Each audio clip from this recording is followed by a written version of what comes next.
En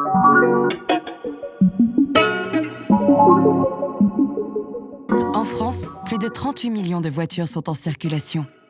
Et elles doivent obligatoirement être assurées pour pouvoir rouler. C'est la loi. Comme pour tout véhicule à moteur d'ailleurs. La moto de Caro qui se faufile, le tracteur de Jean-Marc en tête de file et même la trottinette de Théophile. Rouler sans être assuré peut conduire à une très grosse amende, jusqu'à 3 750 €. Mais ce n'est pas le plus grave. En cas d'accident, un conducteur non assuré devra payer lui-même pour réparer les dégâts matériels ou pire, des dommages corporels. Mais au fait, l'assurance auto, c'est quoi? Et ça sert à quoi? À rouler l'esprit tranquille, comme Thierry et ses enfants, même en cas d'accrochage. Avec son contrat d'assurance auto et la garantie de responsabilité civile, il est couvert pour les dommages qu'il pourrait causer à quelqu'un d'autre. Un piéton, un passager, un autre véhicule. Ce qu'on appelle un dommage, c'est le préjudice, corporel, matériel ou moral, causé à quelqu'un d'autre. Dans ce cas précis, le dommage concerne la carrosserie de Catherine, que Johnny a percutée malencontreusement. C'est lui le responsable, mais c'est son assureur qui prendra en charge le montant des réparations. L'assurance responsabilité civile automobile est obligatoire. Et cela depuis 1958. Sa finalité, c'est d'abord de protéger les autres des dégâts qu'un conducteur pourrait involontairement causer.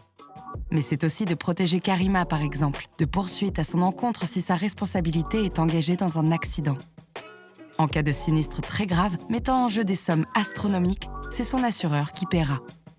Ce qu'on appelle un sinistre, c'est un accident, un accrochage, tout événement imprévu avec des conséquences matérielles ou corporelles. Grâce à son assurance auto, Karima n'aura qu'une franchise à régler, c'est-à-dire le montant restant à sa charge prévu au contrat. Par exemple, si son contrat prévoit une franchise de 250 € en cas d'accident et que les réparations s'élèvent à 1 500 €, Karima aura à sa charge 250 € et l'assureur réglera les 1 250 € de différence. L'assurance auto est obligatoire, mais certains conducteurs roulent sans, comme Cyril. Ce que Cyril ignore, c'est que rouler sans assurance est un délit.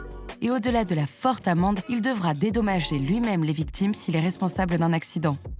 Et ça peut lui coûter cher, très cher.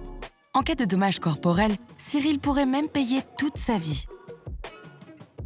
Assurance autière ou assurance tout-risque? Quelle différence? Marion va bientôt passer son permis et elle va récupérer la vieille voiture de son grand-père.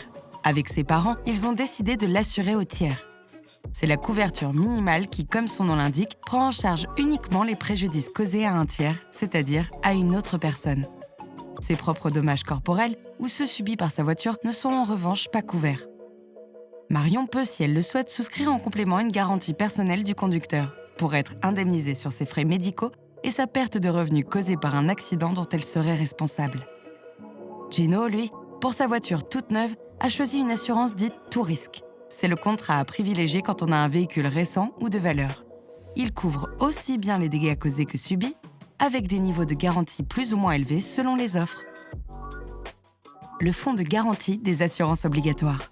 Prenons Léa. Elle est énervée car elle a eu un accident. Sa voiture est toute cabossée et le conducteur a fui. Elle ne sait pas qui il est et encore moins s'il est assuré.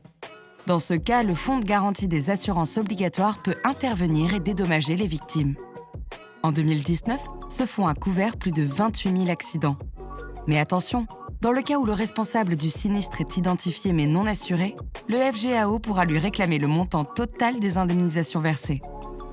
Et la somme peut être colossale. C'est pourquoi une assurance auto est plus que jamais indispensable. Une bonne conduite, c'est aussi rouler avec des papiers en règle, c'est-à-dire avoir son certificat d'immatriculation avec son adresse de résidence, son certificat d'assurance et la vignette critiquaire dans les grandes agglomérations. Et la vignette du contrôle technique si on a un véhicule de plus de 4 ans. Vérifier la couverture d'assurance en cas d'emprunt ou de prêt de véhicule. Ne pas prendre le volant après avoir pris de la drogue ou de l'alcool. Et vérifier les limites territoriales de son contrat d'assurance avant de partir à l'étranger. Pour finir, voici le top 4 des choses à retenir sur l'assurance auto.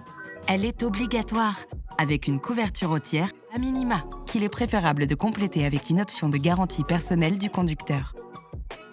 Avant de signer son contrat d'assurance, il est essentiel de s'informer sur les risques couverts, les exclusions et les montants de franchise.